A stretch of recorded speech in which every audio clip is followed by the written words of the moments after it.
Kejari Pelalawan tetapkan 15 tersangka kasus korupsi pupuk subsidi. Kejaksaan Negeri Pelalawan, Provinsi Riau, resmi menetapkan 15 orang tersangka dalam kasus dugaan tindak pidana korupsi penyaluran pupuk bersubsidi tahun anggaran 2019 hingga ke 2022. Dari total tersebut, 14 orang telah ditahan di rumah tahanan Pekanbaru, sementara satu tersangka lainnya tidak ditahan karena alasan kesehatan.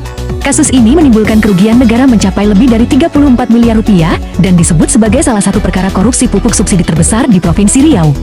Konferensi pers digelar Kejaksaan Negeri Pelalawan di Pekanbaru, Senin siang. Dalam keterangan resminya, penyidik menyebut penetapan 15 tersangka dilakukan setelah penyidik menemukan adanya perbuatan melawan hukum dalam proses perencanaan, penyaluran, dan pertanggungjawaban pupuk bersubsidi yang tidak sesuai aturan. Kasus ini berawal dari penangkapan seorang tersangka kunci berinisial RM yang berperan sebagai distributor utama. ARM lebih dahulu ditangkap dan ditahan di Rutan Pekanbaru pada 8 Januari lalu. Dari hasil penyidikan yang telah kami lakukan, Kejaksaan Negeri Pelalawan menetapkan 15 orang sebagai tersangka dalam perkara penyimpangan penyaluran pupuk subsidi. Berdasarkan hasil audit Inspektorat Daerah Provinsi Riau, nilai kerugian keuangan negara akibat praktik ini mencapai 34,36 miliar rupiah. Para tersangka berasal dari beberapa kecamatan dan terdiri atas penyuluh pertanian, pengecer, pengepul, hingga distributor, di antaranya dari Kecamatan Bandar Petalangan, Bunut, serta Pangkalan Kuras atau wilayah Huras. Kejaksaan menegaskan, keterlibatan penyuluh pertanian dalam kasus ini menjadi perhatian serius karena semestinya mereka berperan sebagai pengawas dan pendamping petani, bukan bagian dari jaringan penyimpangan. Ini bukan sekadar kesalahan administrasi, tetapi kejahatan korupsi yang merugikan petani dan keuangan negara. Dari 17 orang yang dipanggil, 14 hadir dan diperiksa, sementara 3 lainnya tidak hadir tanpa alasan. Penyidik memastikan akan melakukan pemanggilan ulang, bahkan penjemputan paksa jika mereka tetap tidak kooperatif. Para tersangka dijerat dengan pasal 603 dan atau pasal 64 Junito pasal 20 huruf C Undang-Undang Nomor 1 Tahun 2023 tentang KUHP. Kejaksaan memastikan penyidikan masih terus dikembangkan untuk menelusuri kemungkinan keterlibatan pihak lain, baik secara struktural maupun administratif. Dengan nilai kerugian mencapai puluhan miliar rupiah, Kejari Pelalawan memastikan penegakan hukum akan dilakukan secara profesional, transparan, dan akuntabel. Dari Pekanbaru, CNews.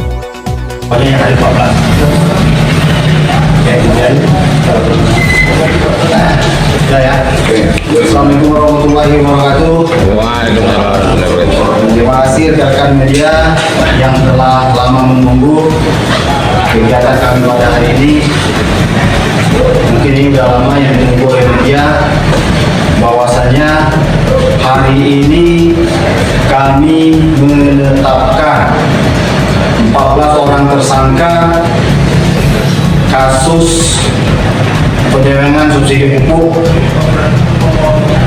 di 3 kecamatan.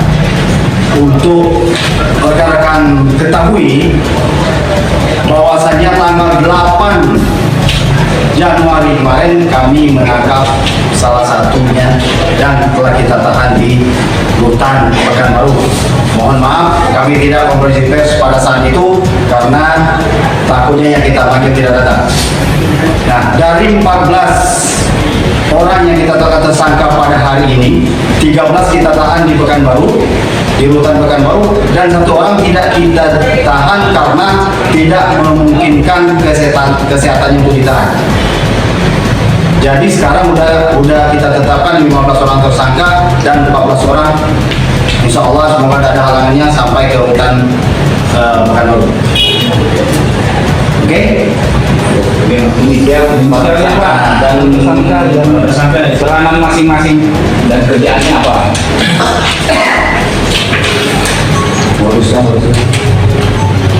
Yang pertama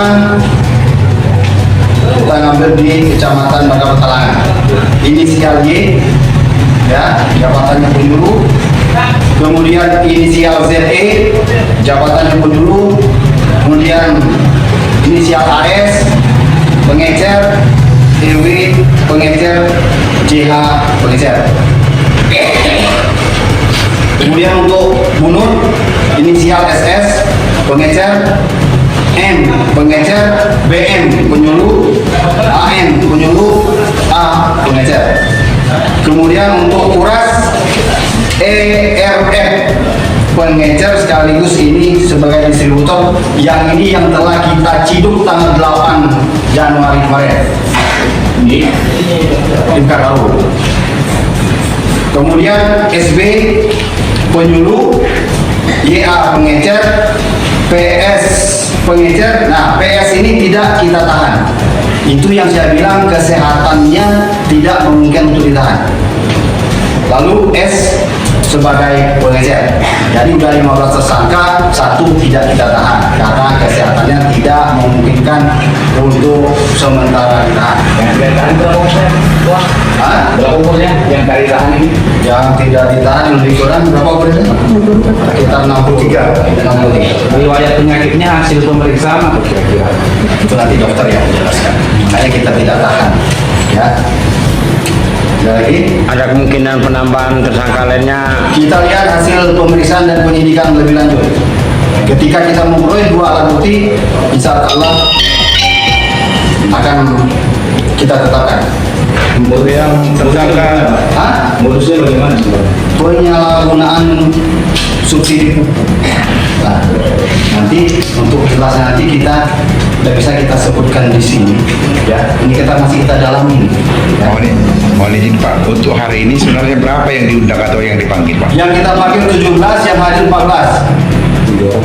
3 orang. Kejaksaan menegaskan seluruh tersangka masih berstatus dalam proses hukum dan berhak atas asas praduga tak bersalah hingga adanya putusan pengadilan yang berkekuatan hukum tetap. Dari Riau News mengabarkan.